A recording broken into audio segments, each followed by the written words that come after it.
একটি কথা মনে রাখবেন, কলম যতই দামি হোক তার ভিতরে কালি না থাকলে তা মূল্যহীন। ঠিক তেমনি মানুষ যতই শিক্ষিত হোক তার ভিতরে বিবেক না থাকলে তার শিক্ষাটিও মূল্যহীন। আমি অভিশপ্ত শয়তান থেকে আল্লাহর নিকট আশ্রয় প্রার্থনা করছি, কারণ করুণাময় আল্লাহর নামে আরম্ভ করছি। আমি মুসাম্মাদ জান্নাতি আদম অথরা মাজেদা আলীর স্মরণীয় উচ্চ বিদ্যালয়ের পাশাপাশি দীপ্ত চেতনা বিকাশ কেন্দ্রের একজন শিক্ষার্থী। দীপ্ত চেতনা সায়েন্স অ্যান্ড টেকনোলজি ইনস্টিটিউট কর্তৃক আয়োজিত অন্তঃস্কুল বক্তৃতা প্রতিযোগিতায় উপস্থিত সকলকে জানাই আমার আন্তরিক সালাম ও শুভেচ্ছা। আসসালামু আলাইকুম। আজকে এই বক্তৃতার অনুষ্ঠানে উপস্থিত থাকতে পেরে আমি নিজেকে ধন্য মনে করছি।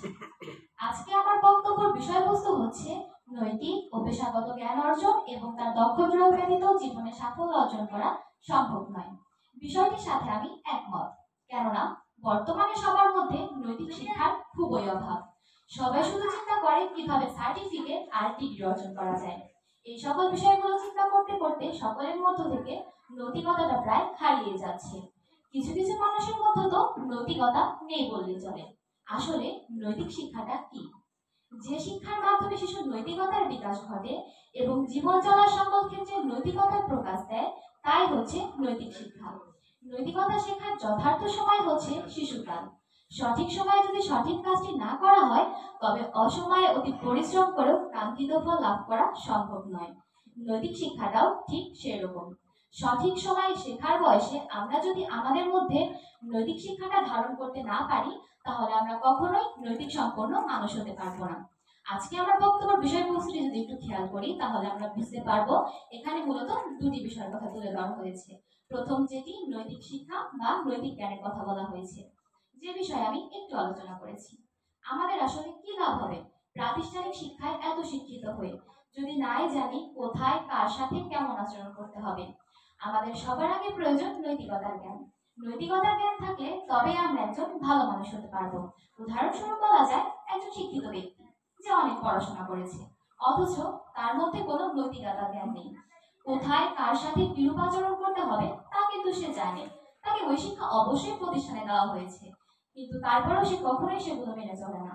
তাহলে কি লাভ হলো তার এত এত শিক্ষা গ্রহণ করে, যখন সে জানেই না বা জানা সত্ত্বেও মানুষের সাথে খারাপ আচরণ করে? অপরদিকে একজন সাধারণ ব্যক্তি যার মধ্যে প্রাতিষ্ঠানিক শিক্ষা খুবই কম, নেই বললেই চলে, কিন্তু সে সবার সাথে ভালো আচরণ করে এবং প্রত্যেক ব্যক্তিকে তার প্রাপ্ত মর্যাদা অনুযায়ী সর্বদা সম্মান করে। আমি আমার ব্যক্তিগত দিক থেকে মনে করি যে ওই শিক্ষিত সার্টিফিকেট অর্জনকারী ব্যক্তির চেয়েও একজন সাধারণ মানুষ যার ভিতরে নৈতিকতা আছে, সে হাজার গুণ উত্তম একজন ব্যক্তি। ডক্টর মোহাম্মদ শহীদুল্লাহ বলেছিলেন, মনুষ্যত্বের শিক্ষা ছাড়া শিক্ষা কুশিক্ষা নামান্তর। আসলেই কিন্তু তাই। প্রাতিষ্ঠানিক শিক্ষায় শিক্ষিত যন্ত্রমানব হবার আগে একজন নীতিবান মানুষ হওয়া অধিক গুরুত্বপূর্ণ। এবার আসি বক্তব্য দ্বিতীয় বিষয়ে। পেশাগত জ্ঞান অর্জন এবং তার দক্ষ প্রয়োগ ব্যতীত জীবনে সাফল্য অর্জন করা সম্ভব নয়। কোনো ব্যক্তি তার জীবিকা নির্বাহ করার জন্য যে পেশায় নিযুক্ত থেকে অর্থ উপার্জন করে, তাই হচ্ছে ব্যক্তিটির পেশা। আর পেশাগত জ্ঞান বলতে বোঝানো হয়েছে একটি নির্দিষ্ট পেশা সম্পর্কে একটি আনুষ্ঠানিক বিশেষ প্রশিক্ষণ, যেখানে শিক্ষার্থীদের কেন্দ্রীয় ধারণা, নীতি এবং কৌশল অবলম্বন করানো হয় এবং কিভাবে এগুলি বাস্তব জীবনে প্রয়োগ করা হবে তার সম্পর্কে একটি ধারণা দেওয়া হয়। আমি যে পেশায় নিযুক্ত থাকবো, সবার আগে আমার প্রয়োজন সেই পেশা সম্পর্কে একটি সুনির্দিষ্ট জ্ঞান। যেমন একজন শিক্ষকের উচিত প্রত্যেক শিক্ষার্থীকে সমান চোখে দেখা এবং শিক্ষার্থীদের সাথে এমন ভাবে মেশা যাতে তাকে দেখে কোনো শিক্ষার্থী ভয় না পেয়ে নির্ভয় তাদের সাথে মিশতে পারে এবং বাস্তব জীবনের সকল সমস্যা সমাধানের জন্য তাদের সাথে পরামর্শ করতে পারে। একটি কথা মনে রাখবেন, কলম যতই দামি হোক তার ভিতরে কালি না থাকলে তা মূল্যহীন। ঠিক তেমনি মানুষ যতই শিক্ষিত হোক তার ভিতরে বিবেক না থাকলে তার শিক্ষাটিও মূল্যহীন। আমাদের সবসময় যে বিষয়টি খেয়াল রাখতে হবে তা হলো, আমার পেশা যাই হোক না কেন তাতে কোনো সমস্যা নেই, কিন্তু আমি যে পেশায় নিযুক্ত থাকি না কেন তা যেন সৎ ও হালাল পেশা হয়। আমাদের শুধু পেশাগত জ্ঞান থাকলেই হবে না, এর দক্ষ প্রয়োগও করতে হবে।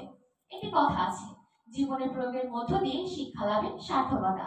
আমাদের যে পেশাগত জ্ঞান আছে, আমরা যদি তার দক্ষ প্রয়োগ না করি, তাহলে কখনোই পেশাগত জ্ঞান অর্জন করার সার্থকতা হবে না। দক্ষতা এমন একটি বিষয় যা আপনি চাইলেও টাকা দিয়ে কিনতে পারবেন না। দক্ষতা অর্জন করার একমাত্র উপায় হচ্ছে ওই কাজে দক্ষ হয়ে ওঠা। দক্ষতা আপনি টাকা দিয়ে কিনতে পারবেন না ঠিকই, তার মানে কিন্তু এই না যে দক্ষতা অর্জন করা খুবই সহজ। প্রতিটি দক্ষতা অর্জন করতে হলে আপনার থাকা চাই সময়, পরিশ্রম করার মানসিকতা এবং অধ্যবসায়। সব পেশায় হালাল বা হারাম পথ বেছে নেওয়া যায়, উল্লেখযোগ্য যে বর্তমানে যারা অধিক প্রভাবশালী ব্যক্তি আছে একটু খোঁজ নিয়ে দেখবেন তাদের অধিকাংশই হারাম পেশায় যুক্ত আছে। হারাম পেশায় চিরদিনের সুখ করার আশা করাটা মনে হয় বিলাসিতা হবে, কারণ দুনিয়া হচ্ছে ক্ষণিকের জন্য। মৃত্যুর পর আমাদের দেহটা নষ্ট হয়ে গেলেও কিন্তু আত্মাটা নষ্ট হয়ে যায় না বা মরে যায় না। তাই হারাম পেশায় দুনিয়া সুখ উপভোগ করলেও কেউ কখনোই আখিরাতে শান্তিতে থাকতে পারবে না। যারা সৎ, যাদের মন মানসিকতা ভালো, তারা অল্পতেই সন্তুষ্ট হন, তাদের হারাম অর্থের প্রয়োজন হয় না। তারা তাদের হালাল পথে উপার্জিত অর্থ দিয়ে সন্তুষ্ট থাকতে পারেন। ঘুরে ফিরে সে একই কথা আসছে, আমাদের মধ্যে যদি নৈতিকতা থাকে তবে আমরা পেশাগত জ্ঞান অর্জন করতে পারবো এবং তার দক্ষ প্রয়োগ করতে পারবো। মানুষ বেঁচে থাকে তার কর্মের মাধ্যমে, বয়সের মাধ্যমে নয়। কেননা পৃথিবীতে এমন অনেক ব্যক্তি ছিল যারা তাদের কর্মের মাধ্যমে আজও বেঁচে আছে আমাদের হৃদয়ে। তাই বলা যায় নৈতিক ও পেশাগত জ্ঞান অর্জন এবং তার দক্ষ প্রয়োগ ব্যতীত জীবনে সাফল্য অর্জন করা সম্ভব নয়।